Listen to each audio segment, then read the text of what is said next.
ang ating pag-aaral ng libro ng Mateo at tulad ng sinabi natin noon, si Mateo na isang Hudyo ay ipinipresenta si Jesus bilang hari, ang ating tagapagligtas at ang dapat naghahari sa ating mga buhay.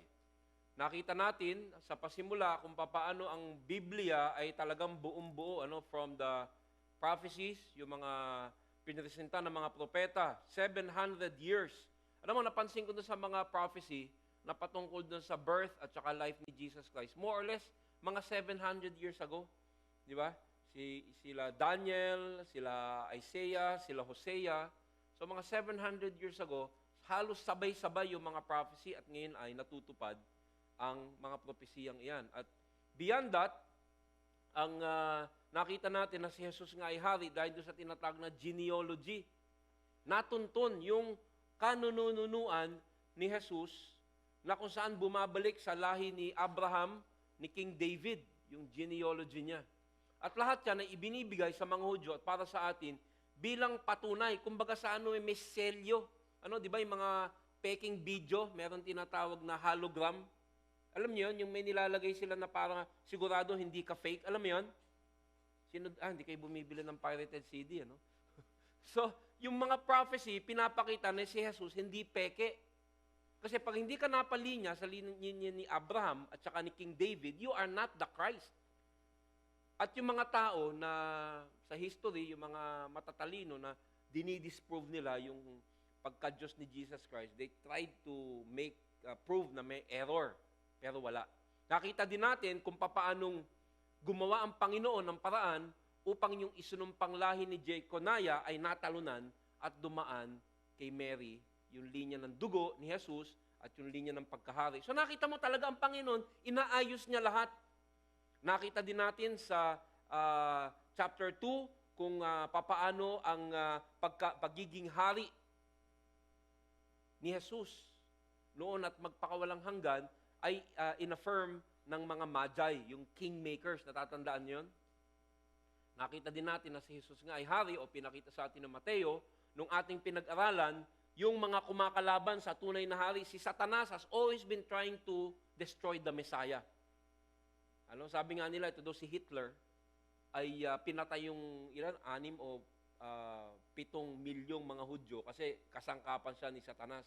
So nakita natin yung isa pang patunay sa history na si Jesus nga ay Mesias sapagkat gumalaw ang kanyang kalabang si Herodes na kung sa lahat ng sanggol na panganay ay pinatay upang mapatay si Jesus. Ngunit ito hindi nangyari dahil nga siya ay inilikas sa Ehipto. At ngayon, sisimulan natin ang kabanata kung saan yaang napatunayan, yaang ipinanganak, yaang inapirmang hari ay luluklok na. Lalim na Tagalog yan, ha? Alam niyo yung luluklok? Itatalaga na. Yan ang ating topic ngayong hapon. The inauguration, ang inaugurasyon ng ating hari. So, buksan natin ang ating mga Biblia. Patingin nga ng mga Bible nyo.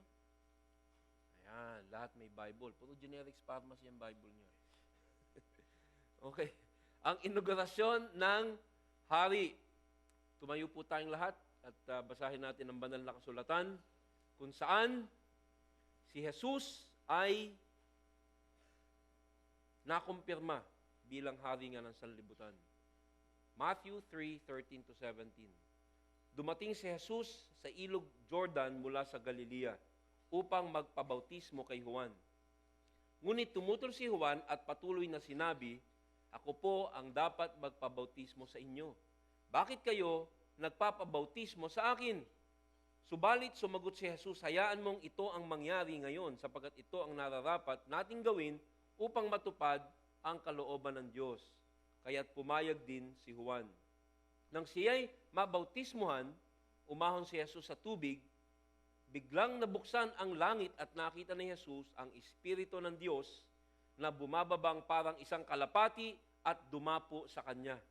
At isang tinig mula sa langit ang nagsabi, "Ito ang minamahal kong anak na lubos kong kinalulugdan." Manalangin po muli tayo. Panginoon, humihingi po kami ng tulong upang maipaliwanag ng maayos ang isang napakahalagang kabanata sa kaysaysayan ng mundo. Ang pinaka-importanting event. At yon, Panginoon, ay ang paghahari ng aming Panginoon, hindi lamang sa mundo, kundi higit sa lahat sa aming puso, upang kami mga tao ng kaharian. Tulungan mo kaming maunawaan, upang kami maging kasangkapan sa pagpapalagan ng iyong kaharian sa aming buhay at sa mundong ito. Sa pangalan ni Jesus, Amen. Makakaupo na po tayo. Itong Matthew 3:13-17, dito natin makikita kung saan unang-una mong maririnig na nangungusap na si Jesus. Kung titingnan mo yung history ni Jesus sa Bible, nagsalita siya sa Bible bago mangyari itong pagbabautismo sa kanya, yung tinatawag ng mga teologiko na inauguration ni Jesus Christ. Huli siyang nagsalita sa Bible nung siya'y bata pa. Nung hinahanap siya nung mami niya at daddy niya kasi naggala si Jesus. That was siguro mga 9 or 10 years old siya noon. Natatandaan niyo yung kabanata na yun sa Lucas, di ba? Nawawala si Jesus, hinahanap siya. Tapos sabi niya sa mga magulang niya, bakit kayo nagpapanik? Hindi niyo ba alam, ginagawa ko yung gawain ng aking ama. Natatandaan niyo sa Bible yon? Nung bata pa siya? Yun ang huli niyang salita. Ngayon, ito na. Biglang nagmi-ministry na siya.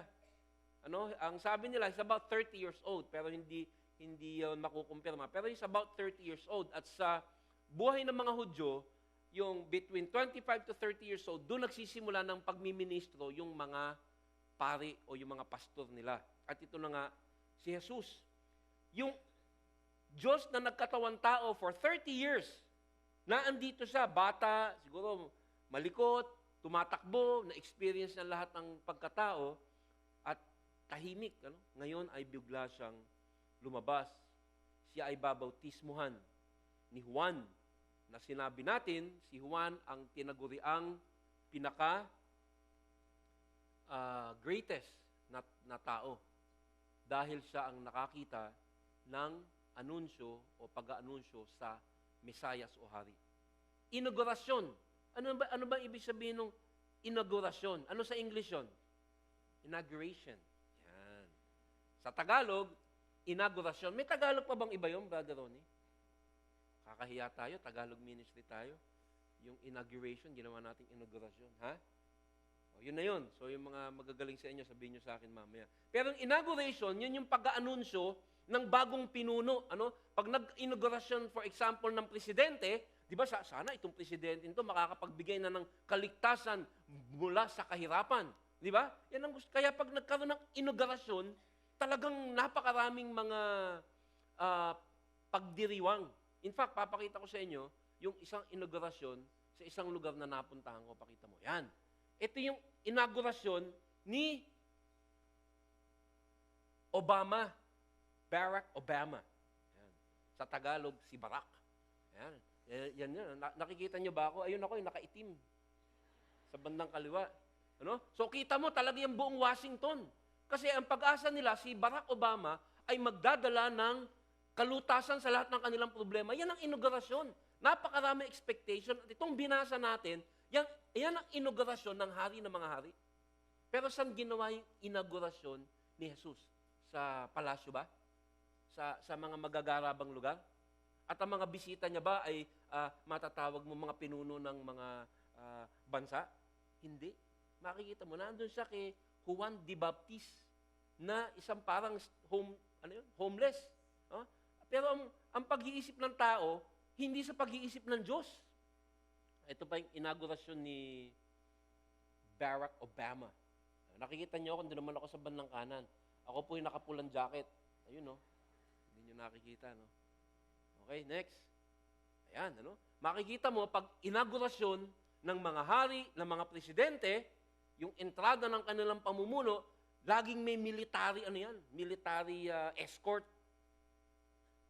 Ang mga Hudyo, inaasahan nila si Jesus Christ is the military Messiah, the economic Messiah, para patalsikin ang mga Romano.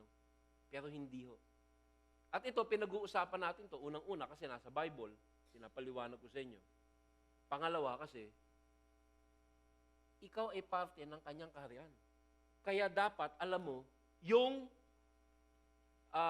what the kingdom stands for. Ito makikita din natin. Ang ina, yung si Barack Obama. Nung siya ay naging presidente, ang Amerika talagang tuwan-tuwa. Sabi niya, ito, napakagaling magsalita nito.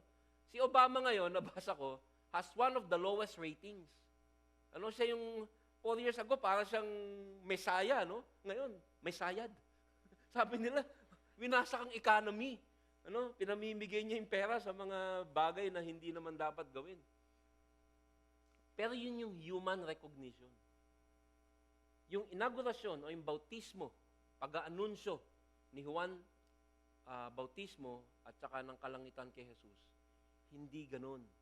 At makikita natin ang mga kahulugan ng pag-iisip ng Diyos sa kanyang pamamalakad. Ito naman, ito yung inaugurasyon ni Teddy Roosevelt. Kilala niyo ba yon? Yung lumang-lumang presidente, talagang nagpaparada sila.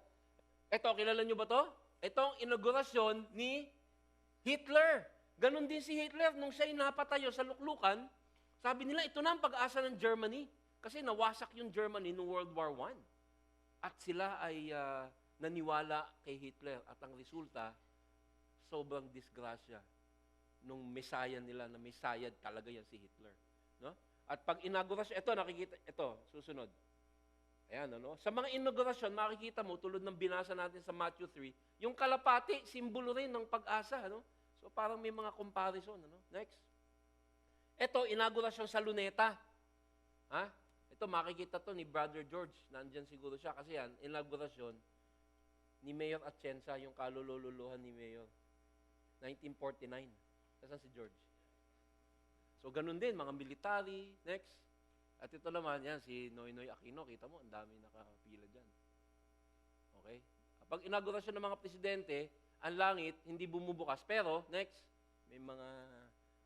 So, ano? Anyway, pinakita ko sa inyo yan para ikumpara lang itong tinatawag na bautismo ni Jesus, yung tinatawag na inaugurasyon ng kanyang paghahari, kumpara sa inaugurasyon ng mga hari ng tao. Iba po. Kaya kung ikaw Kristiyano, tatandaan mo, iba ang takbo ng isip ng mga taong anak ng Diyos. Hindi pumaba dito ang Diyos upang pagharian ang mga taong matataas. May mga, yung mga taong matitino at walang mga kapansanan. Bumaba siya upang puntahan at mamuno sa mga taong mabababa. Hindi lamang masasabi mong poor in money, kundi mabababa ang loob, poor in spirit. Yan ang kaharian ng Diyos. Yan ang dahilan kung bakit bumaba si Jesus. Para pagharian ang mga taong handang magpasakop sa Kanya dahil may kababaang loob sila. Sapagkat alam nilang sila'y makakasalanan.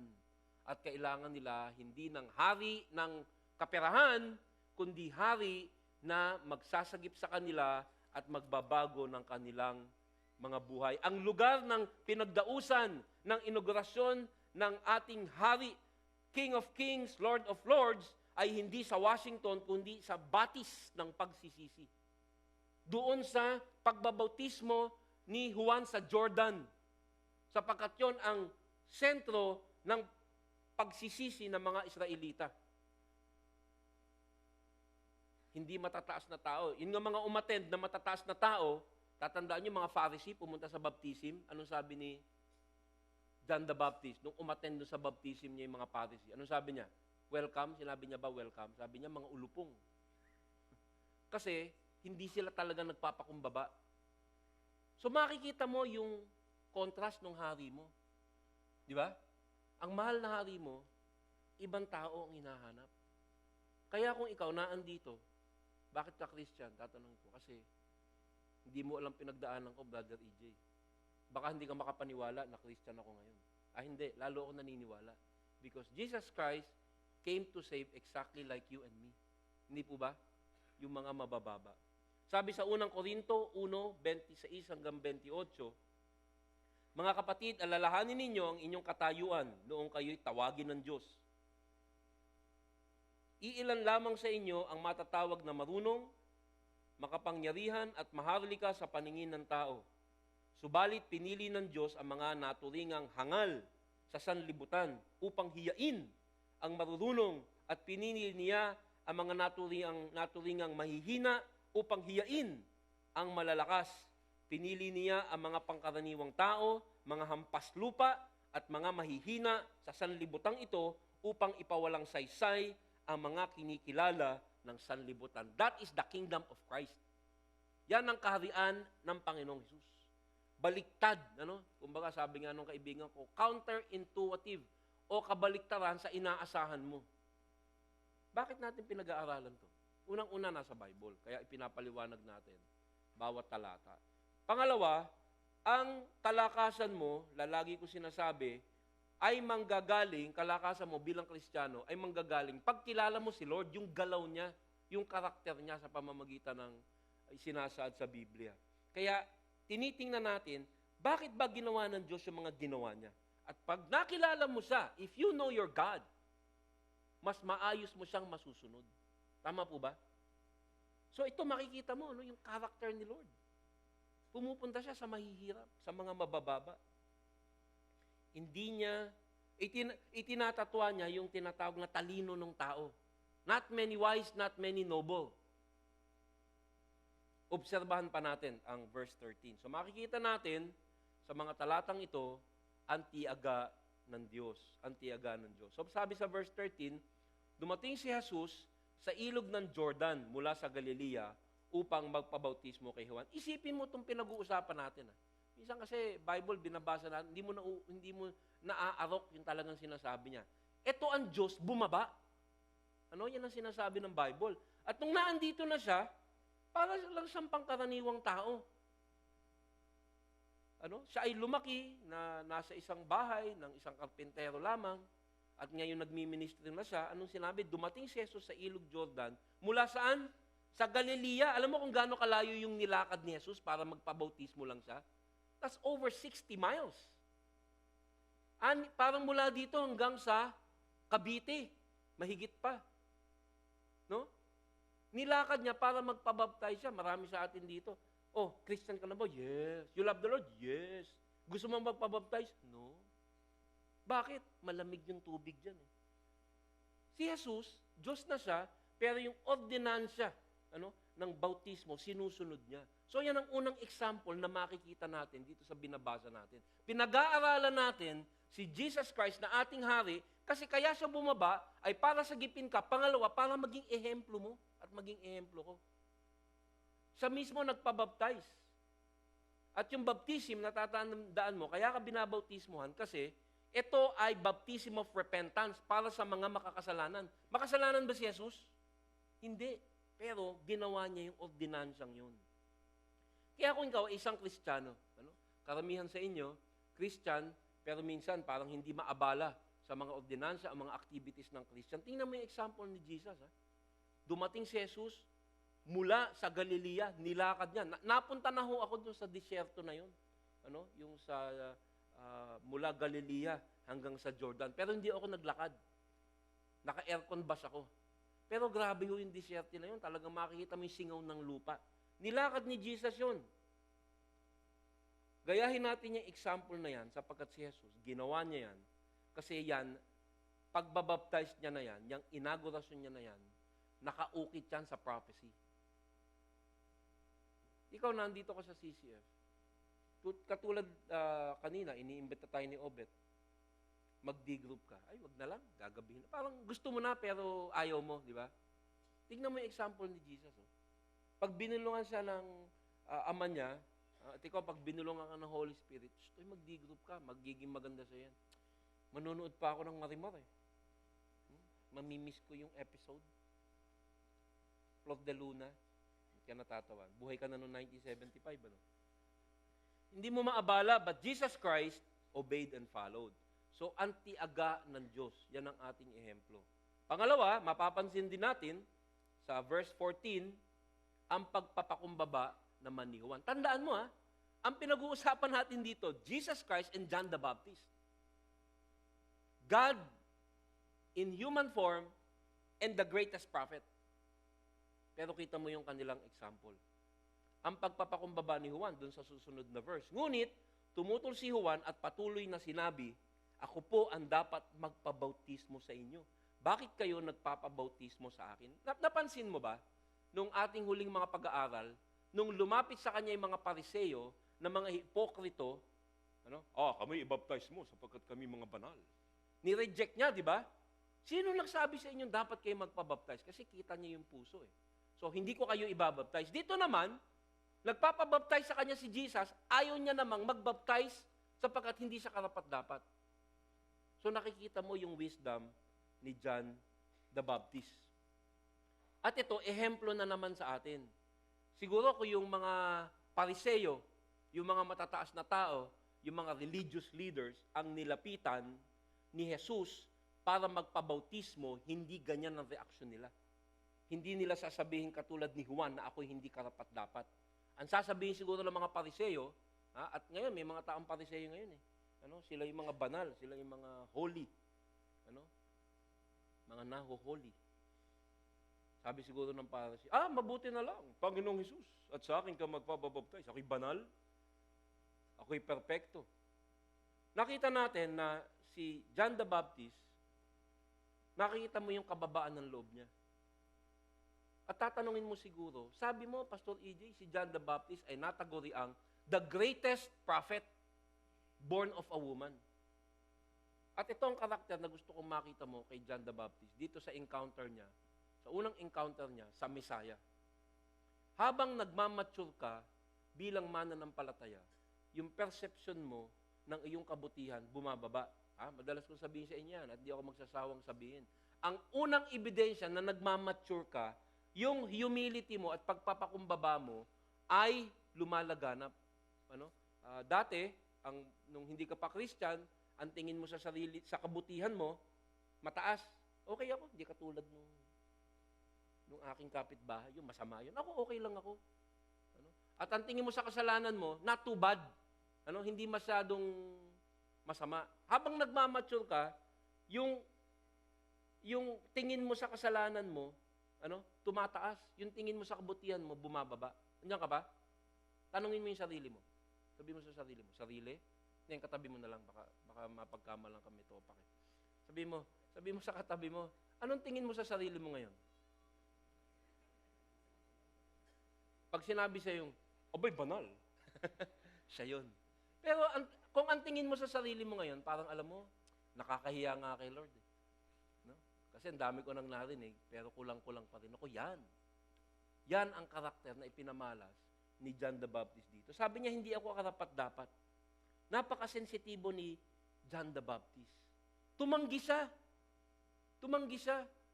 Sapagkat mababa na ang loob niya. Gusto niyang unahin si Jesus. Ayaw niya na mauuna ang kanyang sarili sa pangalan ni Jesus. At bilang mga Kristiyano, ganun din. Dapat lagi nating inuuna sa buhay natin ang Panginoong Jesus. Alam mo, sa mga pastor, yan ang dilema minsan. Minsan, ang pinipreach ng pastor, yung sarili niya.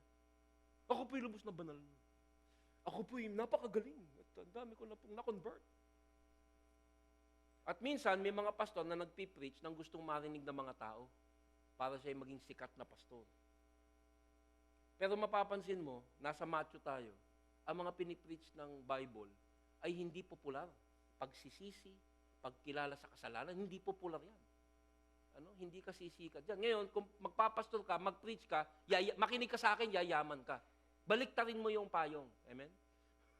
Baliktarin mo yung payong mo, dadasalan ko, yayaman. Yan, dadami miyembro mo niyan. Ang inuuna niya, yung sarili niya. Yung kanyang career. Not John the Baptist. Ang buhay ni John the Baptist ay ituro ang mga tao kay Jesus, hindi para paangatin ang kanyang sarili. Kaya, sikat na kasi si Jesus ng panahong ito. Pag binaptize mo si Jesus siya ang nagpapagaling ng mga tao, sigurado sisikat ka. Kaya sabi niya sa John 3:30, He must become greater, I must become less. Dapat umangat si Jesus at ako'y maibaba. So, nung nagpapabaptize sa kanya, si Jesus, umatras siya. Lord, hindi po ako karapat-dapat. At kung napapansin mo sa sarili mo, madalas mo sabihin, Lord, minsan sa music ministry, pag pinagpe-pray ko sila, pag narinig mo, may isang common theme, yung panalangin ng mga workers. Lord, hindi kami karapat-dapat. Music ministry, napansin niyo yun? Every time we pray, kahit kayo nagpe-pray, pero salamat, makapaglilingkod pa rin kami today. Yung kababaan, yung unworthiness, tumataas. dahil yan ay training ng banal na Espiritu Santo. Pangatlo, makikita din natin sa ating pinag-aaralan sa inaugurasyon ni Jesus at pagbabautismo ni Juan ang kahalagahan ng kapamaraanan ng Diyos. So ito na po, papasok na tayo sa medyo malalim na pagsusuri ng mga talata. Tumanggi si Juan na bautismuhan si Jesus. Hindi niya inaasahan na ang Diyos na walang kasalanan ay sasama sa ordinansya ng pababautismo sa mga taong makakasalanan. Hindi niya inaasahan.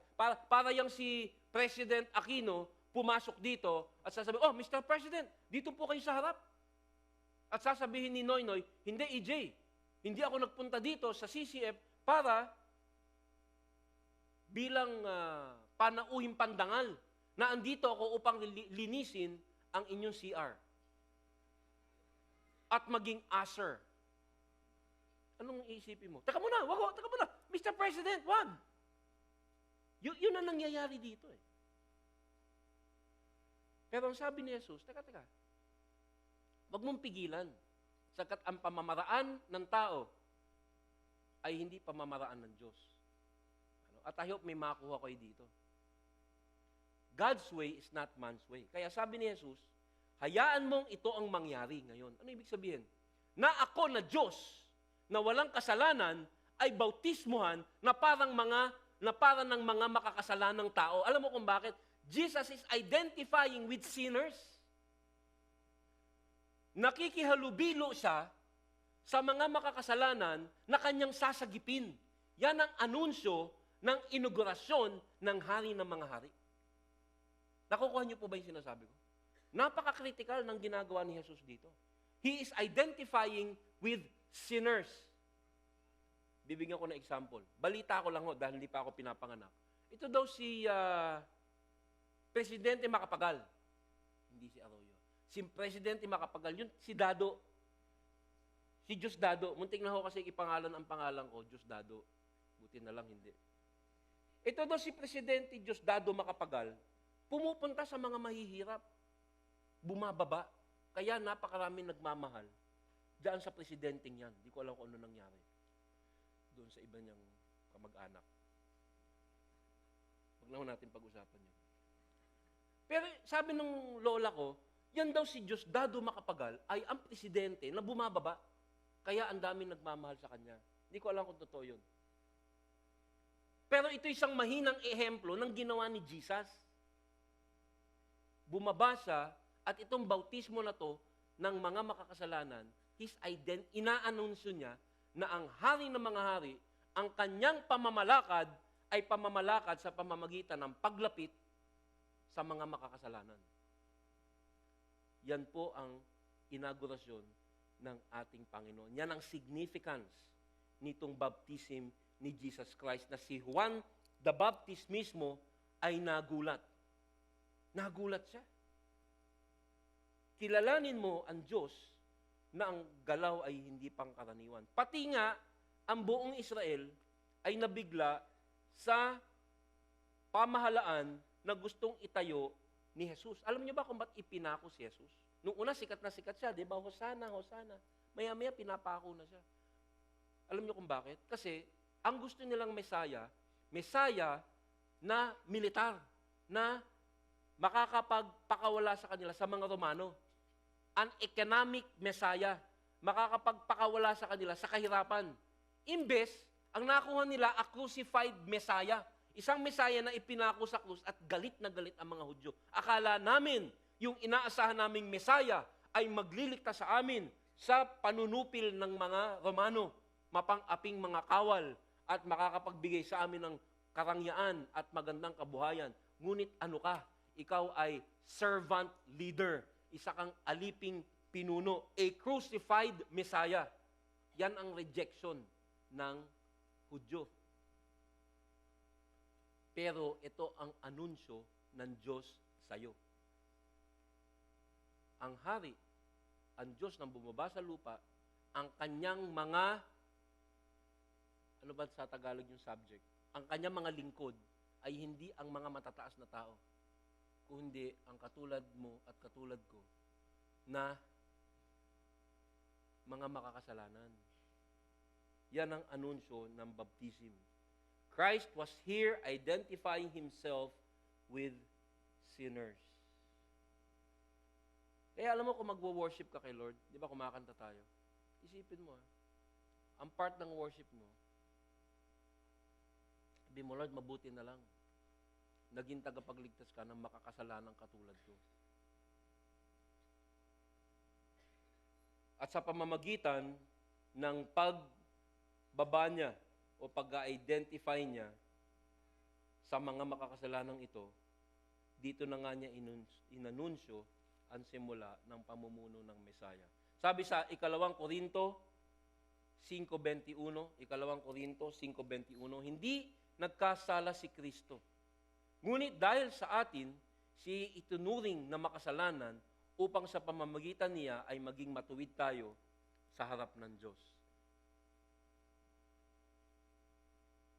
Kaya ang pinuntahan niya are the poor in spirit. Yung mga tao, tulad dun sa Lucas, di ba? Lagi yung sinasabi sa inyo yun. Yung dalawang tao sa Lucas, yung isa mataas na Pariseo, Lord, mabuti na lang, ako'y nag-aayuno, ako'y magaling. Tapos yung isa, hindi man lang makatingin sa langit. Tatandaan niyo, storyang yun? Bumaba siya para dun sa mga tao yun. Ano ka ngayon? Ano ang katatayuan mo sa mahal na hari? Gusto mo pa rin ba siya? May mga kilala ako nayakag sa Christian faith kasi iniisip nila, Diyos na makapagbibigay ng kaperahan sa kanila. Nung nasabing, hindi, maaaring nga maghirap ka pa magkaproblema ka pa, pero ililigtas ka niya sa iyong kasalanan. Ayoko nung ganun, ayoko nung hari na yun. Wag na lang, meron akong kilalang ganun. Ngunit napakaliwanag dito kung anong klaseng hari siya. Napaka-importante nitong bautismo na ginaganap na ito kay Jesus sapagkat ipinapakita natin sa atin sa talatang ito na yung death and resurrection, yung pagkamatay at muling pagkabuhay ni Jesus, na dahil nangyari yon, ikaw ay mamamatay at mabubuhay na muli, yung death and resurrection ay ipinakita dito. Di ba pag yung iba sa inyo hindi nyo alam, mayroong baptismal pool. Sino hindi may alam sa inyo may swimming pool sa likod dito? Sino hindi nakakaalam? Meron dyan. Pag inalis po natin yan, pwede na kayo i-baptize dyan. Ano? So, ang gagawin ko, pag nagbabaptize kami, nakatayo ka, tinatanggap mo ba si Jesus? Ikaw ba'y nagsisi sa iyong kasalanan? Namatay ka na ba sa iyong kasalanan? Opo. So, ililibing kita ng buhay. Pero tubig lang. Sandali lang po. Mga 1 hour. 1 minute. Wala pa. Mga 2 seconds lang. Tapos, paglibing ko sa'yo, ito yung ginawa kay Jesus ni John the Baptist Paghiga mo sa tubig, kailangan nakalubog ka. Lubog na lubog. Nalibing ka. Pagtayo mo, simbolo yun na bago ka nang nilalang, you have a new life. That's baptism. Ito hindi kailangan o requisitos o requirement para maligtas ka, pero simbolo to ng pagsunod sa Kanya. At si Jesus, ginawa niya yun upang bigyan ng kahalagahan at i-anunsyo ang kahulugan nitong baptism na ito. At makikita rin dito sa nangyaring ito na yun nga, yung kanyang pakikitungo at pagpapakilala kung sino yung binabaan niya. Hindi magagaling, hindi magigiting, kung hindi ang mga mabababa. At makikita rin dito yung afirmasyon ng kanyang pagiging Mesaya o tagapagligtas na ng patotoo na nanggaling sa langit. Siyang walang kasalanan ay ginawang kasalanan para sa iyo.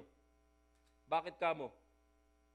Anong sabi sa Bible? Ang kabayaran ng kasalanan ay kamatayan. Kaya nangyari lahat to kasi dahil din sa batas na yan. Sabi ni Lord, ang kabayaran ng isang kasalanan ay kamatayan. At kailangan bumaba ng tagapagligtas. Totoo ba yun? Alam mo, ang Panginoon Diyos ay Diyos ng pagmamahal, oo, pero siya din ay Diyos ng katarungan. Hindi niya pwedeng sabihin, gawing batas na ang kabayaran ng kasalanan ay kamatayan, tapos nakita ka niya, Lord, sorry, hindi ko na ulitin. O sige na nga, ang cute-cute mo Hindi na kabayaran ay kamatayan, kurot na lang. Pwede ba yun? Pwede ba yung Diyos na ganun? Halimbawa, meron kang mahal sa buhay, sinaktan ng isang tao, at ang kabayaran ng krimen na yon ay pagkakakulong o kamatayan. Tapos dinala mo sa judge, sa hukom, o sa hari, o sa mayor. At sinabi ng mayor, nagkasala ka sa kanya, pero pinapatawad na kita, makakalaya ka niya, huwag mo nang uulitin, ha? Hindi nakabayaran ng kasalanan ay kamatayan. Anong iisipin mo dun sa hukom? Anong iisipin mo sa Diyos na pagewang-gewang ang kanyang hustisya? Ito po ang kahulugan nitong lahat ng mga pangyayaring ito. Kailangang may mamatay para sa ating kasalanan. At bumaba si Jesus upang iligtas ang mga tao sa kanilang mga kasalanan. Ngunit, ang mga tao lamang nakakakilala na sila'y makasalanan, yung mabababa, the poor in spirit, ang masasagip. Yan ang ebanghelyo. Yan ang ebanghelyo. That's the gospel truth. Naalala ko po yung istorya ng isang pinuno na parang ganyan yung kanyang pamumuno. Si Mayor LaGuardia. Si Mayor LaGuardia, sinong may alam sa inyo yung pinakamalaking airport sa New York? LaGuardia Airport. Pinangalanan yung airport na yun under Mayor LaGuardia na naging mayor ng New York nung early part of this century. Itong si Mayor LaGuardia ay isang lawyer at isang matapat na lingkod ng New York. Isa siyang matuwid at patas na hukom, ngunit siya ay mabait din. Pero siya ay patas na hukom. Itong si Mayor LaGuardia, nung siya ay mayor pa, may ginagawa ho to na very famous. Ang gagawin niya, sa gabi, pupunta siya doon tinatawag na night court sa New York. Ano yung night court? Doon nililitis sa gabi yung mga hampas lupa, yung mga lasenggo, yung mga drug addict, mga magnanakaw, nililitis sa night court yung wala ng mga pag-asa sa buhay. So, ang gagawin ni Mayor LaGuardia, pupunta siya doon sa, doon sa court, sasabihin niya doon sa judge na nakaupo, sige na, matulog ka na. Ako na ang uupo dito. No? So, uupo siya doon kasi mayor siya. Di ba mga mayor nga pwede magkasal? Merong judicial power yan. So, ginagawa niya, nililitis niya, binibigyan niya ng hustisya at ng pagkaawa yung mga tao. So, binabalanse niya. Isang araw, merong nilapit sa kanya. Eto, judge, nagnakaw ho ng tinapay yan. Tinignan niya yung mama. Matalino to si Mayor LaGuardia. Nakikilatis niya yung karakter ng tao, tinitingnan niya lang pinakikinggan niya lang. So sabi niya, pre, sa English, pre, sabi niya, bakit ka nagnakaw ng tinapay? Mukhang mabait ka naman, mukhang maayos ka. Sabi niya, judge, pasensya na po. Magalang siya. True story to, nasa libro to. Sabi niya, sir, alam ko naman mali po yung ginawa ko. Pero nagugutom po yung 4 kong anak, yung 2 may sakit. Kaya nakapagnakaw po ako. Ano ngayon na magiging aksyon ni Mayor LaGuardia? Ang kabayaran ng pagnanakaw ay pagkakabilanggo. Ang kabayaran ng kasalanan ay kamatayan. Anong gagawin? Siya ba'y magiging hukom o siya ba ay magiging maawaing tao? Pag pinakawalan niya to, dapat lahat ng magkasala, pakawalan niya rin ng walang kabayaran. So sabi ni judge, wala akong magagawa sapagkat ang batas ay ito. Pag nagnakaw ka, 2 lang ang iyong pwedeng gawin. Magbayad ka ng $100 o makukulong ka ng 30 days. Anong iyong gustong gawin? Sabi niya, judge, pag po ako nakulong ng 30 days, baka mamatay yung mga anak ko. Kasi winter, malamig. Pero wala ho akong $100.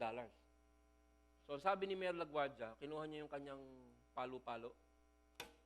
Ang kabayaran ng pagnanakaw ay pagkakakulong o $100. Hinahatulan kita na magbayad o makulong. Wala ho akong pambayad. Kung ganon, yan na ang hatol. Pagkatapos nang dumukot si Mayor ng $100 at ibinigay doon sa pulis na magkukulong doon sa mama. Kanyang inaangat ang batas, pinatupad niya ang batas, pero siya mismo ang nagbayad ng halaga ng kasalanan. That is why Jesus came. Sapagkat diniklara ng Diyos Ama na ang kabayaran ng kasalanan mo ay kamatayan. Kaya mong bayaran yung kasalanan mo? Kasi ang kabayaran ng kasalanan, either buhay mo o perfect sacrifice. Kaya nung bumaba si Jesus dito, dinideklara niya kung anong ibig sabihin ng kanyang kaharian. Ito'y kaharian ng mga makakasalanan na kailangan ng kaligtasan. Kaya ang entrada sa simbahan o sa fellowship ay hindi kung ano-ano, kung hindi ang pagpapakumbaba. At verse 16, makikita natin ang patotoo ng kalangitan. Ang patotoo ng kalangitan. Nang siya'y mabautismuhan, nang mabautismuhan na si Jesus. Ibig sabihin, inanunsyo na. Ito yung tinatawag doon sa inaugurasyon niya na one-point economic o ito yung policy niya. Magliligtas ako ng mga makakasalanan. At siya nga ay binautismuhan at siya ay inapirma ng kalangitan. Di ba pag nakikita mo yung presidente, sino nag-a-affirm sa mga presidente pag sila ginagawang presidente? Pinapatong nila yung kamay nila sa Bible, di ba? Tapos nakaganon sila, di ba? Sino yung may hawak ng Bible? Yung Supreme Court Justice para malagay yung corona niya. So, ang nag-a-affirm yung Supreme Court Justice. Dito, sa nangyayaring ito, sa negosasyon ni Jesus na hari ng mga makakasalanan, ang kalangitan mismo. Isipin mo, napaka-significant nito kasi tumahimik ang kalangitan after Malakay. 400 years na walang propeta at walang sinasabi sa langit. Biglang dumating si John the Baptist, biglang bumukas ang kalangitan. Yun ang sabi. Biglang nabuksan ang langit. Nakikita niyo ba yan? Ikaw kaya, anong mangyayari sa'yo pag nakita mo, paglabas mo dito, biglang bumukas ang langit? Anong mangyayari sa'yo? Siguro taking ka sa puso, no? Pero yan yung nangyari, nakita nila. Sapagkat kinukumpirma ng kalangitan na yung messianic prophecy nangyayari na. Nangyayari na yung pinaprophesy na Messiah. This is God's intervention into humanity. Pumasok ang kalangitan, ang Diyos, sa buhay ng mga tao. Kung akong Diyos, yung anunsyo na ganito, talagang kukulog, kikidlat, aalon. Di ba? Pero hindi. Ina-announce ng Panginoon Diyos yung pinakamalaking plano sa sanlibutan na magliligtas sa atin para tayo mabuhay na walang hanggan. Pero napakasimple, nasa batis. Pero bumukas ang kalangitan, inaapirma na ito na nga, nangyayari na yung pinrapisay. Alam mo ang buong Bible, pag tiningnan mo, mauuwi dito sa nangyayaring ito. Everything in the Bible points to Christ. Lahat, doon pa lang sa Genesis, natatandaan mo, si Adan at saka si Eva nagkasala, di ba? Tapos ano nangyari? Tinakpan nila ng leaves yung kanilang sarili. Anong ginawa ni Lord? Ang unang pagpatay ay nangyari. At yung balat ay pinantakip sa kanila. That's the first sign of Christ. That's the first sign na ang dugo ay dapat idanak bilang kabayaran ng kasalanan. So ito nangyayaring ito ay napaka-importante. At inaapirma ngayon ito ng kalangitan. Biglang nabuksan ang langit at nakita ni Jesus ang Espiritu ng Diyos na bumababang parang isang kalapati at dumapo sa Kanya. This is the royal anointing. At makikita mo din dito ang Trinity. Kung magtuturo kayo tungkol sa Trinity, ito napakagandang talata nito. Makikita mo dito ang participation ng God the Father, God the Son, and God the Holy Spirit all in one place. Pero meron muna ako itatanong sa inyo. Bakit kalapati? Di ba nakikita natin yung aking PowerPoint, kalapati, di ba? Bakit kalapati yung ginamit na simbolo na dumapo sa uluhan ni Jesus Christ? Sasabihin ko po sa inyo, mabilis lang. Ang mga sakripisyo ng mga nakaraang panahon para patawarin ka ng Diyos, kailangan mag-sacrifice ka ng mga hayop, di ba? Kailangan yung baka, yung bulok, yung mga kambing, mga sheep. Pero pag mahirap ka, hindi mo ma-afford yun. Kaya ang pinakapangkaraniwang sakripisyo na hayop na papatayin upang panakipbutas na iyong kasalanan bago dumating si Kristo ay kalapati. It is the poor man's sacrifice. Dove. Pag pumunta ka para sa kapatawaran ng iyong kasalanan na ordinansya ng lumang tipan, bibili ka ng hayop sa mga Pariseo na napakamamahal para gawing sakripisyo bilang tanda ng pagpapatawad sa iyo. Pero pag mahirap ka, 2 mamera lang ang halaga ng kalapati. Kaya yung kalapati ang naging simbolo ng pagpapatawad sa mga mahihirap. Kaya nung bumaba yung figure na parang kalapati, pinrefigure dito, ito po ay dahil si Jesus is the poor man's sacrifice. Nakukuha niyo po ba? Pero ito ay ang persona ng banal na Espiritu Santo, pinapakita rin ang katauhan ng Diyos Ama at ng Diyos Anak. Sabi sa verse 17, at isang tinig mula sa langit ang nagsasabi, ito ang minamahal kong anak na lubos kong kinalulugdan. This is my beloved Son on whom I am well pleased. Kasi yung mga sakripisyo sa mga kasalanan natin noon, pag nagkasala ka, isang kasalanan, isang sacrifice. Ngayon, pag tinanggap mo si Jesus Christ, na yung tagapagligtas, that is the final sacrifice that pleases God. Yung sakripisyo na yun na yung kinalulugdan ng Diyos na ganap na magpapatawad sa iyo. Nandiyan pa po ba tayo? Alam nyo, minsan pinapawisan ako ipaliwanag to eh. Pero kailangan mo maging matapat ang pastor eh. Pwede naman ako mag-sermon dito ng ng mga sermon na iisipin mo magpapayaman sa iyo. Pero hindi ho, alam nyo, naniniwala ang pastor na ang benepisyo ng mga tao ay magmumula sa pagpapaliwanag sa banal na kasulatan at pagiging tapat sa paliwanag. Kukunin ang katotohanan na yan ng Espiritu Santo, gagamitin niya yan sa buhay mo, sa mga pamamaraan na hindi ko nalalaman. Isang tinig mula sa langit ang nagsabi, ito ang minamahal kong anak na lubos kong kinalulugdan. Ito ang sakripisyo na aking gagamitin na parang si Mayor LaGuardia. Hindi nyo mababayaran yung kasalanan nyo sa pagpatay ng mga hayop o pagpapakabuti. Kaya yung batas ko, ako na mismo ang magbibigay. Hindi ng $100, hindi ng 30 days in jail, kundi ang pantutubos ko yung sarili kong anak. Sapagkat siya'y lubos kong kinalulugdan. He is the perfect sacrifice. Walang blemish at walang kapansanan, kaya siya'y sapat na. Kaya nung namatay si Jesus, nung naging final sacrifice na siya, pinatay na siya, ano nangyari? Doon sa templo, napunit, di ba? Kasi ibig sabihin nun, yung ritual ng pag-aalay para sa kasalanan ng mga hayop ay wala na. Sapagkat nangyari na ang pinali na sacrifice ni Jesus Christ. Yan ang ginawa ng Diyos para sa iyo. Yan ang ginawa ng Diyos na para sa akin. At yan ang anunsyo ng pamamalakad ng kaharian ng Diyos. At ikaw na sinagip ng Diyos dahil dito sa ginawa niya, pagbaba mula sa langit, papunta sa lupa. Ang dapat mong gawin ngayon ay palaganapin ang kaharian ng Diyos sa pamamagitan ng pamumuhay na may pagsunod at pag-evangelize ng mga nakapaligid sa iyo. Yan ang kaharian ng langit.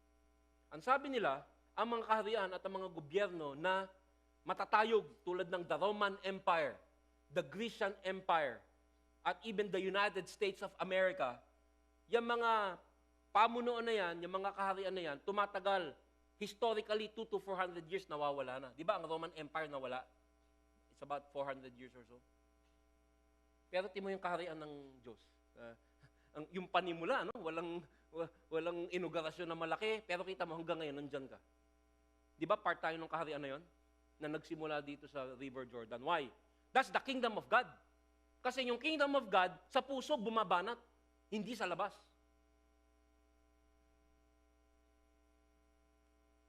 At itong mga nangyaring ito ay hinulaan, pinrophesy many years ago. Tulad nitong Isaiah 42:1. 700 years before, inanunsyo na itong baptism of the Holy Spirit ni Jesus. Sabi sa Isaiah 42, sinabi ni Yahweh, narito ang likod ko na aking hinirang, ang aking pinili at lubos na kinalulugdan, the perfect sacrifice. Ibinuhos ko sa kanya ang aking espiritu at siya ang magpapairal ng katarungan sa mga bansa. Anong katarungan? Anong justice? The wages of sin is death, but Jesus came and paid the price. Yan ang katarungan sinasabi na gagawin ng Messiah na ngayon nga ay nangyayari na dito sa River Jordan. At sabi sa Isaiah 61:1, isa pang hula, propesiya patungkol sa Mesiyas na si Jesus mismo ang nagsasabi na natupad sa kanya. Sabi sa Isaiah 61:1, ang Espiritu ng Panginoong Yahweh ay sumasa akin sapagkat ako'y kanyang hinirang o iniluklok. Isinugo niya ako upang dalhin ang magandang balita sa mga inaapi, upang pagalingin ang mga sugatang puso. Ano yung broken heart? Sino yun? Ikaw yun eh. Ano yung sugatang puso? Di ba nung hindi ka Kristiyano, pag nagkasala ka, baliwala lang? Kasalanan pa, more. Ngayon, subukan mo magkasala. Di ba, masakit sa puso mo? Hello? Nandiyan pa kayo? Kasi ikaw yung kingdom of God. Sugatan yung puso mo. Upang ihayag sa mga bihag at sa mga bilanggo na sila'y lalaya. So makikita natin dito sa Matthew 3:17, ang Trinity. Makikita natin dyan, anong sabi? Isang tinig mula sa langit, God the Father. Ito ang minamahal kong anak, God the Son, na bumaba ang Espiritu and God the Holy Spirit. Sa pagwawakas po, pinakita ko sa inyo yung isang kabanata sa history ng mundo na hindi masyadong pinag-uusapan. Hindi masyadong pinag-uusapan to eh. Pinag-uusapan natin yung mga hari ng mga nakaraang panahon. Pero ito ang pinaka-importanting inaugurasyon sa kasaysayan ng mundo. Kasi dahil dyan, pag namatay ka, maaring ngayon o 50 years from now, dahil kay Jesus, pupunta ka sa kaharian ng langit. Pag sa walang hanggan, ay mapapabilang ka sa Kanya. At nakita natin ang partisipasyon doon sa Isaiah 61:1, ibalik mo ang partisipasyon, ang Espiritu ng Panginoon, God the Holy Spirit, muli, si Yahweh, God the Father, ay sumasa akin. That's Jesus Christ. At dahil sa pagbaba ng Espiritu Santo, naging posible ang pamumuhay bilang Kristiyano. Ito yung tinatawag na ginawa ng Panginoon sa atin dahil sa kanyang pagkamatay sa krus. Pag tinanggap mo siya na bilang tagapagligtas mo, ligtas ka na. That's justification. Dahil sa banal na Espiritu Santo, ligtas ka na, pero nagkakasala ka pa rin, di ba? Pero yung Espiritu Santo, babanaling ka niya. Sanctification. At dahil dyan, tayong mga Kristiyano ngayon, ang pag-asa natin ay sigurado. Sabi nga, He who began a good work in you will complete it. Ano yung good work? Niligtas ka niya, gaganapin ka niya. Hindi ka na makakawala bilang Kristiyano kasi dahil bumaba ang Holy Spirit, ang isang Christian, ay gagalawan ng banal na Espiritu Santo. Kaya bago ka nang nilalang kasi, hindi ka na pwede magkasala na hindi ka binabagabag ng Espiritu Santo. Yan po ang significance ng inaugurasyon ng Panginoong Hesus. Inanunsyo niya yung buong plano niya. Di ba yung mga presidente, sinasabi niya, the 5-point plan of the Arroyo administration. Ito, 1-point plan lang. Masagip ang mga makakasalanan at sila'y gaganapin ng Panginoon sa pamamagitan ng banal na Espiritu Santo. Sabi sa Juan 15:26, ngunit sa pagdating ng tagapagtanggol ang Espiritu ng katotohanan na susuguin ko mula sa Ama, ang magpapatotoo siya tungkol sa akin. Ang magpapatotoo at magpapatotoo rin kayo tungkol sa akin sapagkat sa pasimula pa'y kasama ko na kayo. This is the tripartite work of the Holy Spirit in your life. Sa tingin mo, kaya mo sagipin ang sarili mo? Sino dito nasagip kasi mabait siya? Mali theology mo. Kaya ka nasagip kasi naawa ang Diyos sa'yo. At ikaw ay sinagip niya sa pamamagitan ng galaw niya sa buhay mo. O sa tingin mo, Christian ka na, kaya mong banalin ang sarili mo?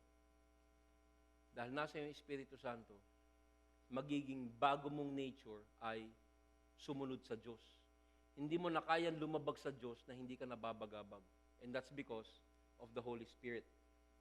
So, tinapos po natin ang chapters 1, 2, and 3. No? So, nakita natin ang pag-aanunsyo, ang pagbaba at pagtatalaga kay Jesus bilang hari. Sa susunod, pag-aaralan natin ang chapter 4. Dito mo makikita na nakatalaga na ang kaharian, gumagalaw na si Jesus, nagsisimula na ang kanyang pamamalakad, at dito na lalabas ang kalaban. The battle begins. Sapagkat ang chapter 4, dito mo makikita ang pagsubok, ang pagtukso kay Jesus ng dyablo. At kung ikaw ay Christian, kung ikaw nga ay nagpapasalamat dahil sa paghahari ng Panginoong Jesus, huwag kang magtataka na ang buhay mo may gera. Kasi dati, hindi ka naman kalaban ni Satanas, ngayon kalaban ka na niya kasi nasa kaharian ka na ni Jesus Christ. At makikita natin kung papaano makidigma ang hari laban sa dyablo na nangunguna ngayon dito sa mundo. Ano po bang napag-aralan natin? In summary, ano ba mga implikasyon dito sa atin na pag-aralan? Unang-una, napag-aralan natin na bumaba ang Diyos. God came down. This is the greatest event ever. Ang pinaka-importante at ang pinaka-magandang nangyari para sa ating lahat. Kung hindi siya bumaba, wala tayong pag-asa. Pangalawa, God sent Himself through His Son to save us. Siya na mismo ang gumawa ng paraan, parang si Mayor LaGuardia. Dahil dyan, pasalamatan natin. Sa pangatlo, bumaba siya, hindi para sa mga magigiting o mababait o magagaling, kundi sa mga sinners na katulad mo at katulad ko. Hindi sa mga noble, hindi sa mga great, kundi sa mga taong mabababa ang loob.